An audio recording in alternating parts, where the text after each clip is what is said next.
I'm Matt McClure, and this is Currents. The City of Immigrants honors its shining stars. And it's just, like they say, one bread, one body. So even though we're from different cultures, it's just that our faith brings us together. Plus, why are priests happy? I'll talk to the man who literally wrote the book on it. And these Brooklyn Catholics celebrate their Polish heritage. It's always an honor to go back to the roots of Poland, the roots of our faith, and above all, not the roots of God, of course. I mean, He has truly blessed the land of Poland in many, many ways over the centuries.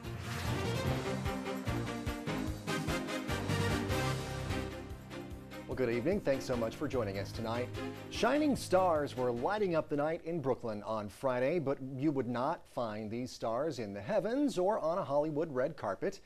In an annual rite of celebration of the service of men and women from some of the many ethnic apostolates here in the City of Immigrants, the Diocese of Brooklyn hosted a Shining Stars dinner in their honor.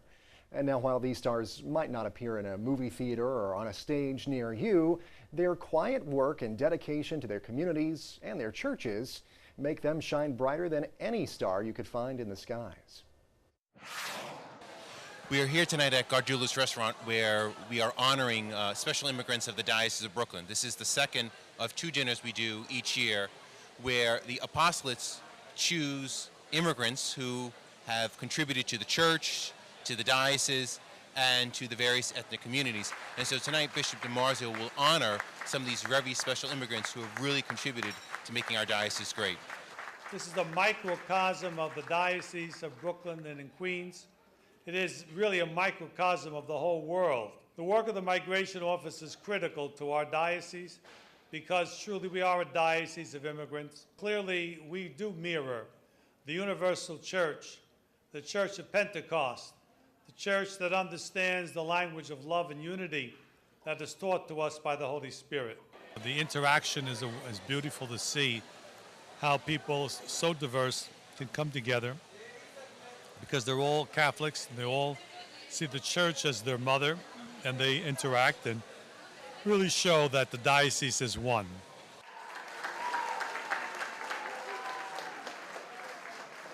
I'm here being honored representing the country of Guatemala, which is in Central America.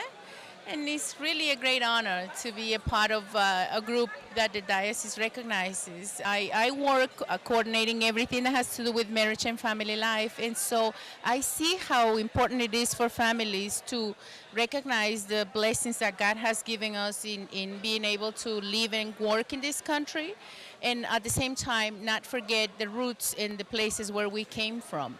From the Korean apostolate, Hui Hwa Seo. 너무나 영광으로 생각하고 하느님께 감사드리고 우리 신부님께 감사드립니다. She is very honored, first of all, and she would like to thank the Lord and also a priest. She was here for 23 years, and all of that 23 years, she worked in Brooklyn Church, and that's how it came to be a shining star. In our parish, we're made up of Indian community, there's a Filipino community, the Irish community, Italian community, and I mingle with everyone. I talk with everyone, get to know what their events are going on. And, like they invite us to their events, we also invite them to our events. And it's just, like they say, one bread, one body. So even though we're from different cultures, it's just that our faith brings us together. So we're one big Catholic family.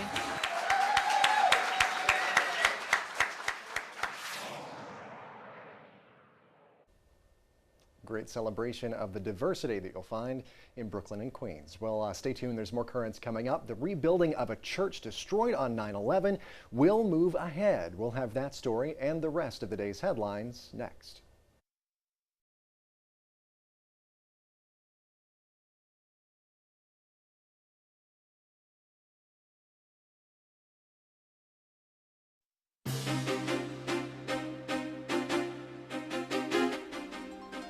Welcome back to Currents. I'm Matt McClure. Coming up in just a bit, a celebration for Brooklyn's Polish Catholics. First, though, let's have a look at the day's headlines. A retired priest in the Diocese of Brooklyn is on administrative leave following allegations of inappropriate contact with a minor. Monsignor Thomas Brady retired as pastor of Good Shepherd Church in Marine Park in 2009. The diocese placed him on leave pending an investigation by the Staten Island District Attorney. The Brooklyn District Attorney had to recuse himself from that case because he is a personal friend of Monsignor Brady. A diocesan spokesman says Brady has suffered from serious health problems recently. He's undergoing treatment for lung cancer and had suffered several strokes. A family member said Brady was also showing early signs of dementia. Brooklyn Bishop Nicholas DiMarzio has asked for prayers for victims of misconduct and for Monsignor Brady. Well, meanwhile, we now know why a well-known pro-life leader failed to show up for a meeting with his bishop last week. The church lawyer for Priests for Life National Director Father Frank Pavone says he asked Pavone to skip out on the meeting. The lawyer says he advised Pavone not to meet with Amarillo Bishop Patrick Zurich until a mediation process is underway. Zurich recalled Pavone to the Diocese of Amarillo because of concerns about Priests for Life's finances and about Pavone's obedience to his bishops. A Greek Orthodox church in Manhattan that was destroyed on 9/11 will be rebuilt at a different location nearby. St. Nicholas Greek Orthodox Church sued the Port Authority earlier this year in an attempt to rebuild on their original plot. Late last week, though, the two sides reached a deal. The church will give up its original location. They've now dropped their lawsuit. They'll rebuild on a much larger site nearby. Well, meanwhile, a few blocks north, the Park 51 Islamic Center could be forced out of its location. Con Edison, which owns part of the building where the center is located, says the Islamic Center owes $1.7 million in back rent. A spokesman for the center says Con Ed is using the wrong formula to calculate that back rent. The two sides are set to hash it out in court in November. Well, a Catholic church in Midtown Manhattan, meantime, temporarily closing its doors following the death of a construction worker there. The worker at St. Paul the Apostle Church near Lincoln Center fell 125 feet from a ladder while trying to put safety netting in place. The pastor, Father Gilbert Martinez, has asked for prayers for the worker and for his family. Meantime, the church's main sanctuary is closed until debris hanging from the ceiling is removed. Well, it was a chaotic weekend in Rome where demonstrations turned violent and protesters desecrated a church. Vandals broke into the church of St. Marcelino, destroyed the door of the sacristy, and vandalized a large crucifix. They also took a statue of the Virgin Mary into the street and they smashed it there. The violence occurred during an Occupy Rome protest, one of several demonstrations that have popped up around the world following the ongoing Occupy Wall Street movement here in New York. Well, at the Vatican, it was a time to celebrate, though, as the Holy See held a conference on the new evangelization over the weekend. Pope Benedict announced a special year of faith for the church. Questo anno di fede inizierà l'11 ottobre 2012 nel 50° anniversario dell'apertura del Concilio Vaticano II e terminerà il 24 novembre 2013, solennità di Cristo, Re dell'universo.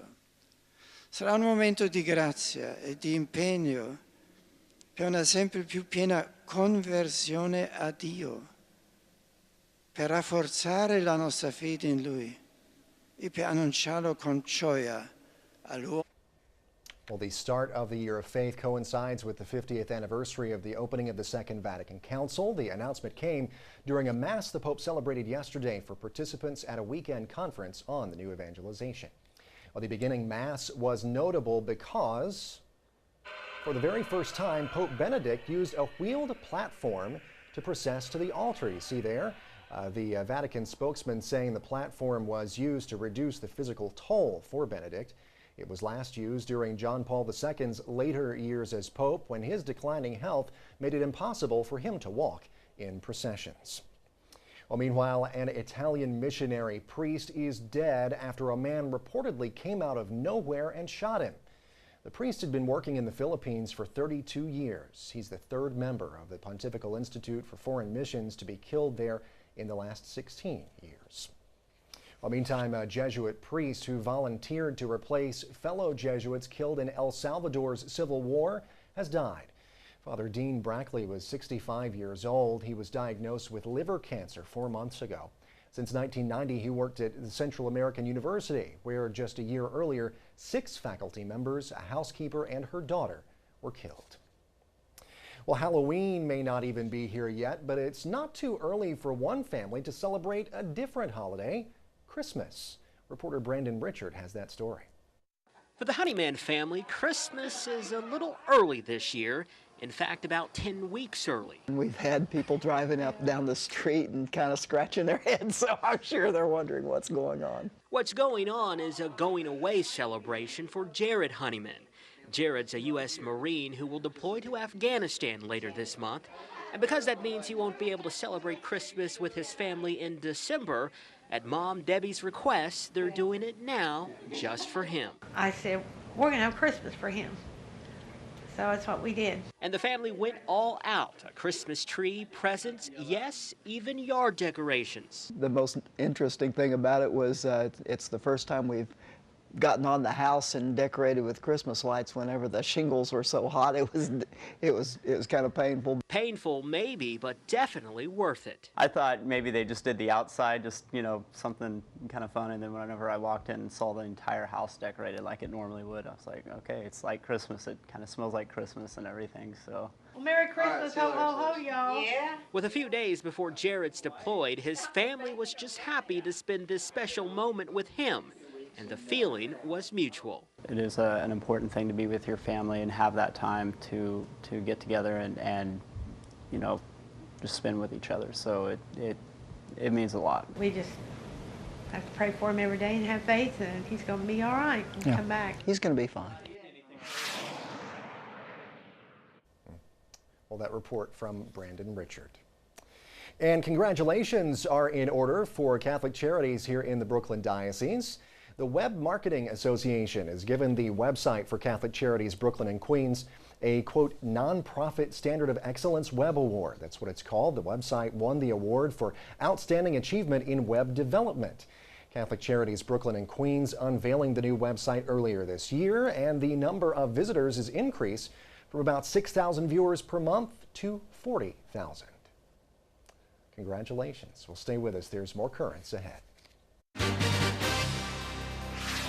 Coming up, how happy are you with your job?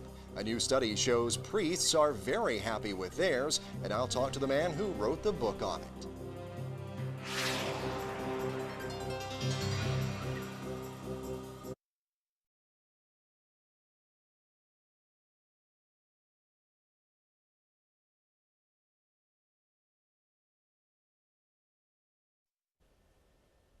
Welcome back. The least worldly are the happiest of all. That is how a Forbes magazine article recently put it, referring to a study out of the University of Chicago that said clergy are the happiest at their jobs. And one priest has taken that a step further. Monsignor Stephen Rossetti is the author of the new book, Why Priests Are Happy. Monsignor Rossetti examined data from a survey of Catholic priests in 23 U.S. dioceses, and all that means about nearly 2,500 priests were surveyed. Joining me now to talk about it by phone is Monsignor Stephen Rossetti. Monsignor, thanks so much for joining me. Really appreciate it. Matt, it's my pleasure. Well, I always love when I can talk to someone or talk about talking to someone and say, you know, I talked to this guy who wrote the book on this issue, and you literally did. I mean, you wrote the book on why priests are happy. So I guess, I mean, my first question right out of the gate has got to be, why are priests happy? Well, I think many people are going to be surprised, but as a study found out that you quoted from Forbes, priests and clergy are the happiest people in the country, and I think some people would find that counterintuitive. But when you look at their lives, you realize there's a lot there. First of all, they live in a community of people they minister to, a parish or school or wherever, and also they have this deep spiritual life which sustains them and gives them joy. A lot of job satisfaction just kind of built in there. I think one of the things that I was kind of surprised about, I guess in some ways anyway, was the fact that the large majority of priests reporting personally experiencing celibacy in a positive way. I think a lot of people might have a misconception about that. What are some other misconceptions that you found out about that you describe in the book? Well, I think that the real impact of one's spiritual life on one's happiness, I found that the correlation, what's called the Pearsons are, the correlation between happiness and relationship to God, to spiritual life, was over 0.5, which is very strong, which means that the stronger one's spiritual life, the stronger one's happiness. And there's a direct correlation between the two. Wow. Well, what do you think, I guess, is the most important factor to maintaining, I guess, overall wellness as a priest? And really, I guess, not only as an individual priest, but in the priesthood in general. Yes. Well, I gave everyone a common burnout inventory called the Maslach burnout inventory. And it turned out that actually, despite the heavy workload of priests today, which is very, very high, the level of burnout was surprisingly low. And the reason why, it's not that the Catholic priests have not enough to do because they're very busy, but that when you have a lot of friends, you have a support system, when you have a spiritual life as well, when you're nurtured psychologically and spiritually, that keeps you from burning out and keeping you happy. Wow. Any big, I guess, distinctions between the younger priests and maybe the more seasoned priests among them? Well, there is, as people are seeing in the pews, that the younger group of priests as a group, not each one, but most of them tend to be a bit more traditional in those words. They tend to be, they're more likely to do a holy hour every day, for example. They're more likely to support traditional Catholic spiritual values and theological values, which is good. And so I think we're seeing a stronger, what's known as traditionalism of the young priests, which is great. And one of the things I do at Catholic University as a professor of seminaries is try to help them blend that strong commitment to the faith with a real sense of pastoral sensitivity and compassion. Wow, and I guess that kind of flies in the face of convention, I guess, or what people might think is the trend in the overall population of younger people being not quite as traditional as their older counterparts in the rest of society, I guess. Well, the younger priests certainly are, and actually, vocations are modestly climbing up in this country. We've got more seminarians right now at Catholic University than in the last many years. And some of the seminaries are outright full now. I mean, we don't have enough, but we're getting more, and it's kind of encouraging. And a lot of them are younger guys again, not necessarily second career men, but younger as well. Wow. You think maybe the year for the priest had something to do with that, and that big focus on the priesthood we had several months back now? Well, I think that's a good thing. But I think there's been a lot of things. One of the things, for example, I think is that when the secular society, secularism says that you can only find happiness outside of God, and outside of religion, that somehow religion sort of stultifies or squashes your happiness and freedom. But when you look at these happiness figures that I'm giving you, and other studies have found, you find that it's just the opposite, that people can only find their fulfillment and happiness and joy in the Lord and in their spiritual life. So I think people today are looking for a sense of fulfillment, they're looking for happiness, and I think they're finding out, at least some of them are, is that you're not going to find it in booze and drugs and sex and all those kinds of things, and material wealth. That's not where happiness and true happiness lies. All right. Well, Monsignor Stephen Rossetti, the author of Why Priests Are Happy, a study of the psychological and spiritual health of priests. We really thank you so much, Monsignor, for joining us today, and we'll talk more about the book online on our blog. Really appreciate it. Great. Thank you, Matt. Thank you. And stay with us. There's more Currents ahead. When we return, it's an annual celebration of Polish heritage in the Brooklyn Diocese. We celebrate our tradition here, and we are here for so many years. So we have the deep roots in the United States.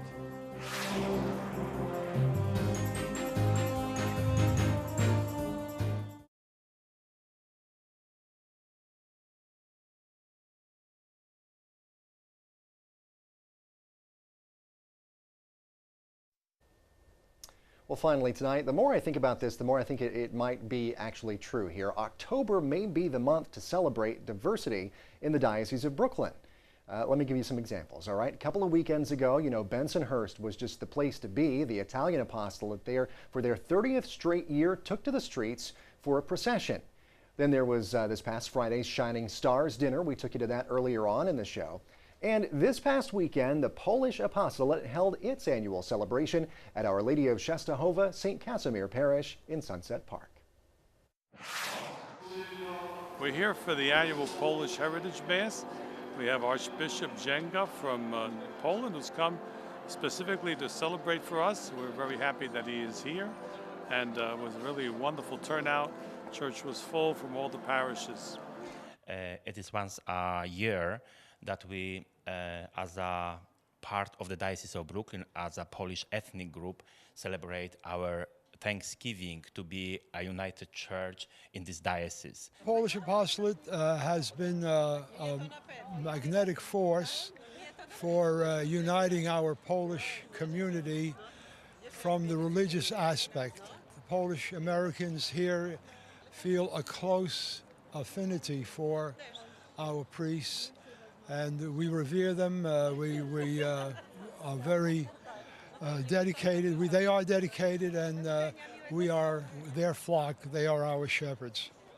It's always an honor to go back to the roots of Poland, the roots of our faith, and above all, not the roots of God, of course. I mean, he has truly blessed the land of Poland in many, many ways over the centuries. But to go back to this land of John Paul II, who was a champion of human rights throughout the world, a champion of the faith throughout the world, and a lover of the youth. And so to celebrate him and remember him in the presence of our Lord is truly a beautiful honor. So we're very Catholic and we believe in our faith, and so every holiday where we celebrate our culture, we want to be in the church because we are very strong in our beliefs. Diocese Polskiego is you're thanking God for life. Like the life you have is because like one part of your life is being Polish, and so everything you do, your characteristics are all part of your Polish culture, and the Polacks have gone through so much to preserve our culture, and so we celebrate it at every point in time whenever we can. We celebrate our tradition here of the fight, of the freedom, and we are here for so many years, so we have the deep roots in the United States. It's going to be a great sign of extending our pride and our faith out of selflessness to the others. I guess I'm very excited because it shows that everyone's coming to celebrate this Polish idea of like preserving our culture and everything, and it's just bringing everyone together in faith is the best part. Even though if you're not Polish, you're Polish. It's just great to have different people being together. Well, we hope that they're encouraged to continue the Polish apostolates in their various parishes, and to take courage that today especially we celebrated the gift of Blessed John Paul II. October the 16th is the anniversary of his election to the papacy, so it was a wonderful coincidence today. All right, well, that is it for this edition of Currents. Now, coming up tomorrow, the Knights of Columbus put on their walking shoes for a good cause. We'll have that story and much, much more coming up tomorrow. Until then, though, be sure and visit us online over at currentsny.net. We're also on Facebook and on Twitter. You know, if email is more of your thing, though, drop us a line. The email address is, as a matter of fact, drop us a line at currentsny.net. For all of us here at Currents, I'm Matt McClure. Thanks so much for watching. Have a great night.